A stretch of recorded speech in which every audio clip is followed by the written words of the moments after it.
Leçon de l'école du sabbat mardi 10 octobre 2023. L'évangile éternel, un message missionnaire. L'évangile éternel, un message missionnaire. Lisons Apocalypse chapitre 14, le verset 6 et 7. Là, il est écrit: Je vis un autre ange qui volait par le milieu du ciel, ayant un évangile éternel pour l'annoncer aux habitants de la terre, à toute nation, à toute tribu, à toute langue et à tout peuple. Il disait d'une voix forte: Craignez Dieu et donnez-lui gloire, car l'heure de son jugement est venue, et adorez celui qui a fait le ciel et la terre et la mer et les sources d'eau. Amen. Quels aspects de la mission de Dieu pouvez-vous identifier dans l'évangile éternel présenté par le premier ange dans le message des trois anges?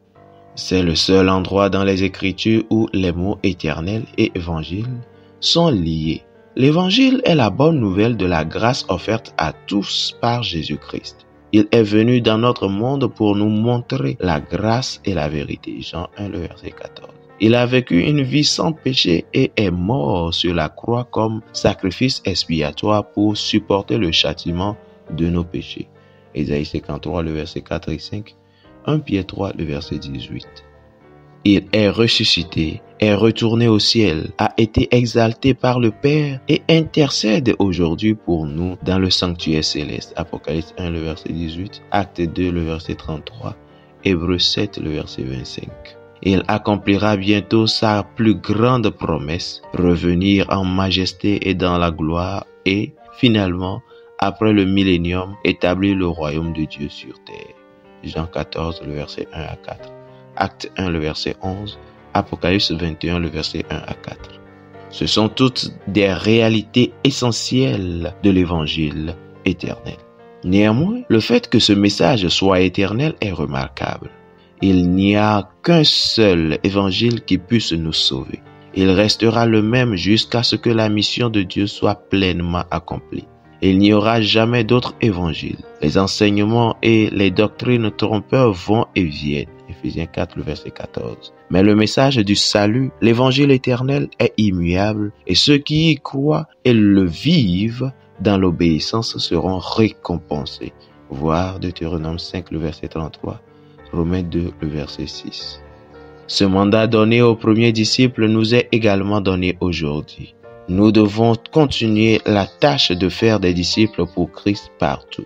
Mais quel genre de disciples? De bons, aimants, pleinement dévoués, honnêtes disciples? Ces traits sont essentiels, mais ne suffisent pas. Nous devons faire en sorte que les disciples se centrent sur tous les éléments bibliques du discipulat. Luc 9, le verset 23, Jean 13, le verset 34 et 35, 2 Corinthiens 5, le verset 17. Ayant un but ultime, être préparé et préparer les autres à la seconde venue du Maître Jésus-Christ. Je cite: la proclamation du jugement, Apocalypse 14, verset 6 et 7, constitue l'annonce de la proximité de la venue du Seigneur. Or, cette proclamation est appelée l'évangile éternel. La prédication relative au retour imminent de Christ constitue donc une partie essentielle du message évangélique. Fin de citation. Ellen G. White, Les paraboles de Jésus, page 192. Comment le concept du jugement est-il lié à l'évangile éternel dans le message du premier ange? Pourquoi l'évangile doit-il être au centre de l'idée du jugement? Fidèles auditeurs et internautes, que Dieu vous garde. Amen.